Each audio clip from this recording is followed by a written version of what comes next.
Good morning, buenos dias, my friends. Oh, I'm doing that one. Good morning. How you doing? Is it morning in your house yet? I woke up around 7. It's already 8, and I am making my coffee. I'm speaking really quietly because I forgot to turn off the ding ding. Because my children are still in bed, and this is the magic time where I can take a little time to myself, having my coffee, think and process my day, organize, check my calendar, organize my thoughts and what I'm gonna be doing during the day. But first, right? Cafecito. If we don't make cafecito, it doesn't work. The brain stops working. Hey you, mommy, daddy. I don't know how many daddies we have around here. Mostly mommies. Mommy and teacher. A mama's teacher.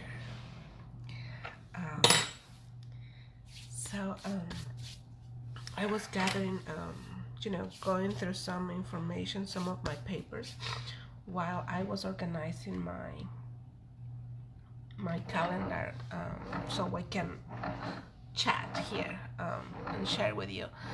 And I remember, talking to moms and understanding different things about their kids when they are trying to speak the language or trying to use the language, that every child was gathering the information different ways. And today that I was checking my notes, I came across the system that I've been implementing during classes, and unknowingly maybe I've been doing it with my own children too at home. This is a model that it is necessary to understand for us to transfer information, not just to our children but to our okay, you hear with that noise? Not just to our children but also to our students when we are working with them, right? It's a private class, it's a group class, it's a mommy and me class, any type of class. There are certain ways how you have to help your child to connect with you through a learning style. Each student has a different way of learning, and there is a model called VARC, VARC. It's the VARC model that I'm gonna be chatting with you right now. So, I always forget to do my part. I have people that sometimes watch me and they don't know who I am. So, my name is Yavorsky. I am the creator of Spanish Playdates, the program itself.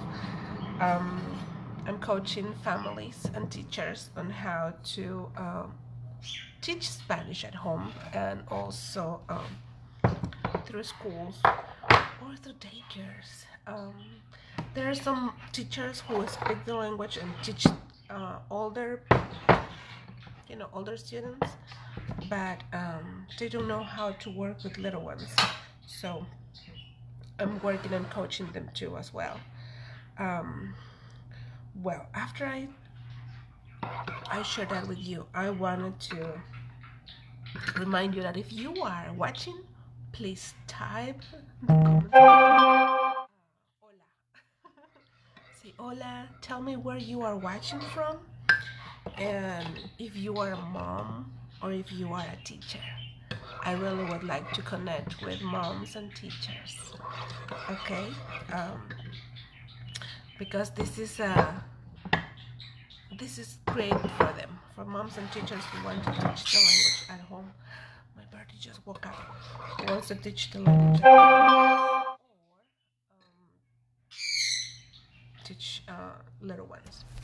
Well, I'm gonna take you with me to another room because my birdie just woke up and she's very loud. She's very loud.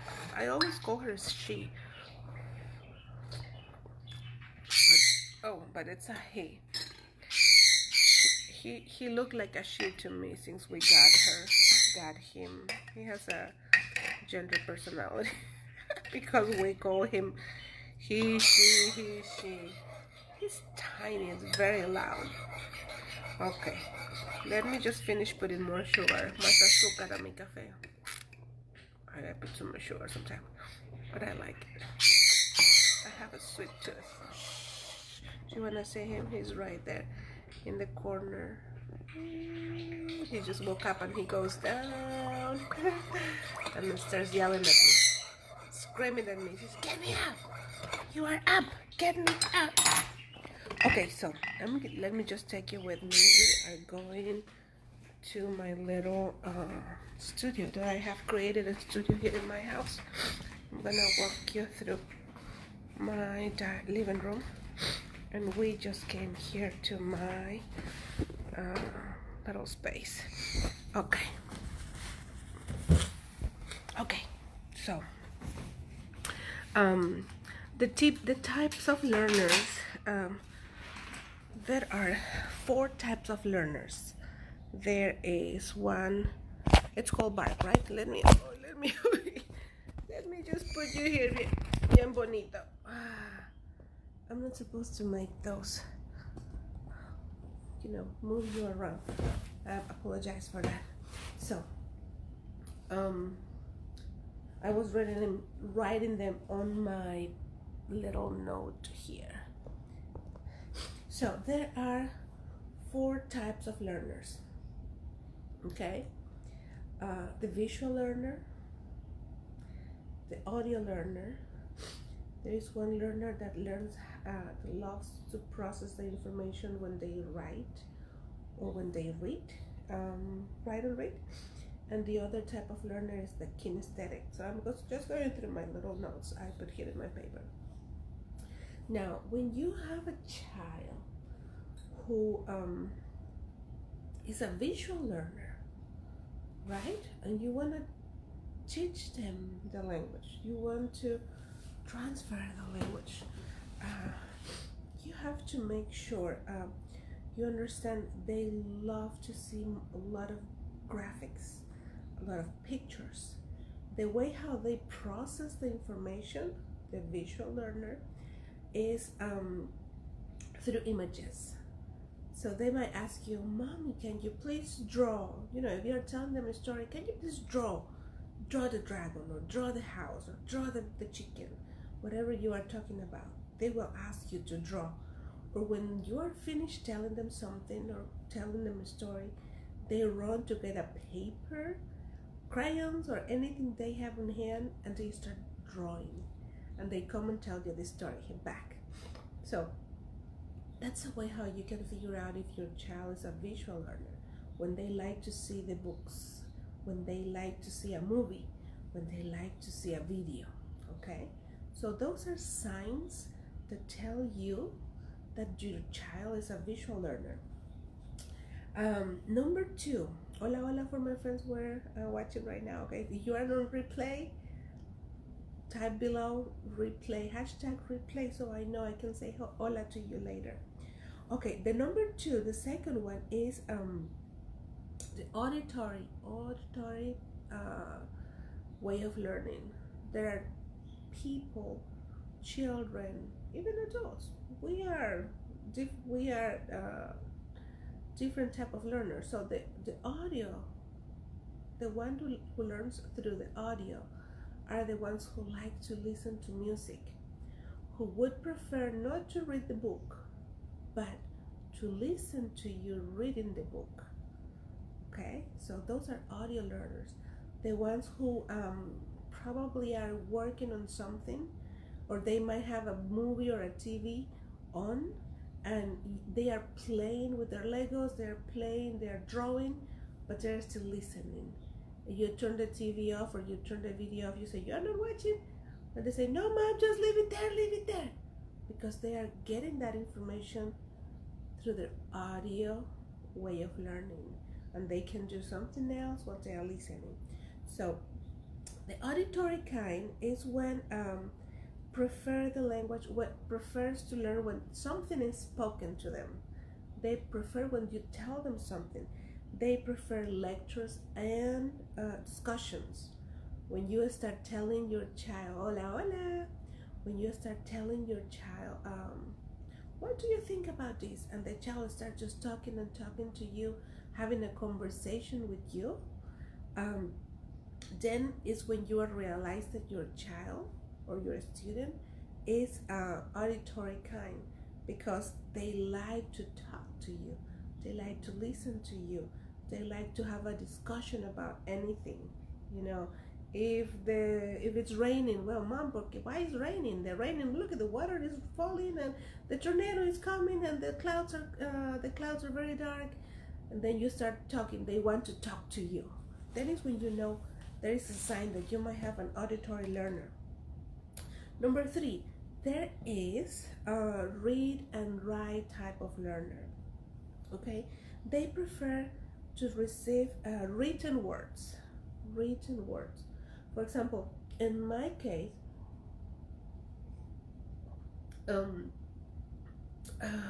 my 2 older girls, they are 12 and 10. I realized that they do have mixed with auditory and read and write. The older one, it's a very, very true auditory learner, but the second one prefers to have things written. When I say to my oldest, can you help me to please do something at home? She goes right away and does it. But if I tell my second child that, it's like, I have said nothing.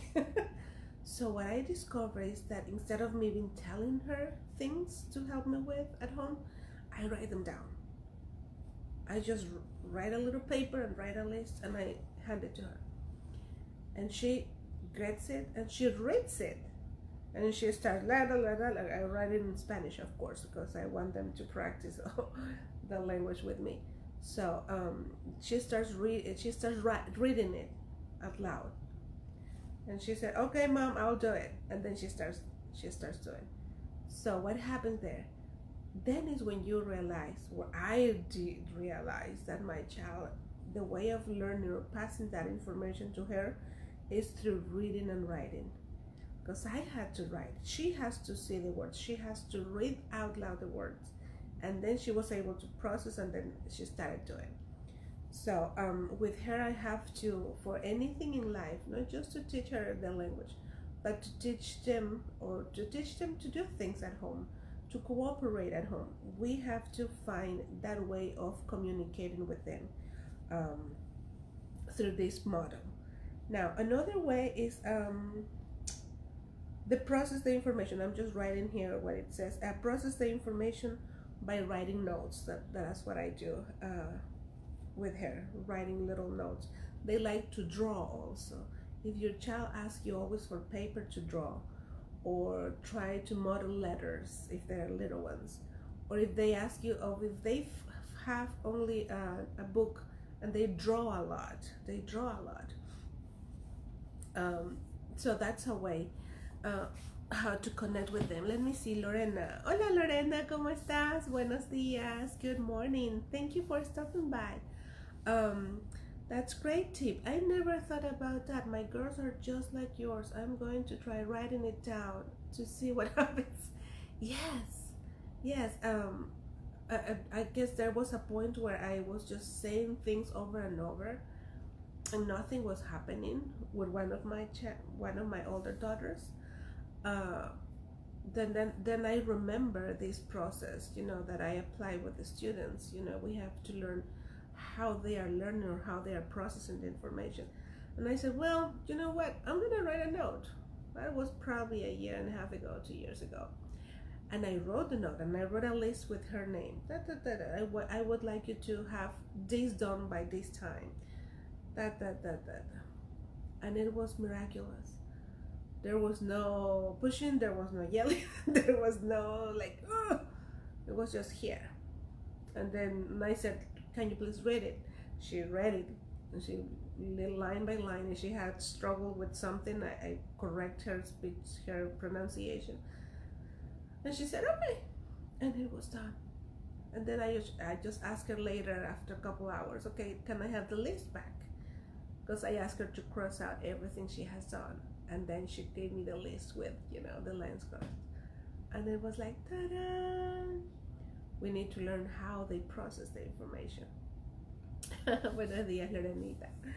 Okay, and the last way of learning is the kinesthetic way. The kinesthetic is the person who learns the best through tactile activities. Processes information by doing stuff. That is when we talk about the hands-on activities for the children who enjoy the most. We do it for everybody. Everybody has all the 4 ways of learning, but every child has a dominance, has a preferred way to do it. Now, the kinesthetic prefers to do things with sand, prefers to work with Play-Doh, prefers to work with water, with mud. If you see your child just getting messy and sometimes we say destructive, but it's not that. It's that they get information through the environment by touching, by breaking, by doing. Okay, so they prefer create those personal experiences, and they prefer recreating stuff and practicing over and over. You might see them making forts. You might see them breaking stuff to fix them again, right? Because they need to touch, they need to manipulate, they need to create inventions. So those are the 4 models. Right now that I'm thinking about the last one, Mateo, my 3rd child, he is very kinesthetic. He likes to make experiments. He likes to go and get gets the experiments going with water, with vinegar, and he starts mixing, he starts making the Play-Doh, makes a mess, gigantic mess.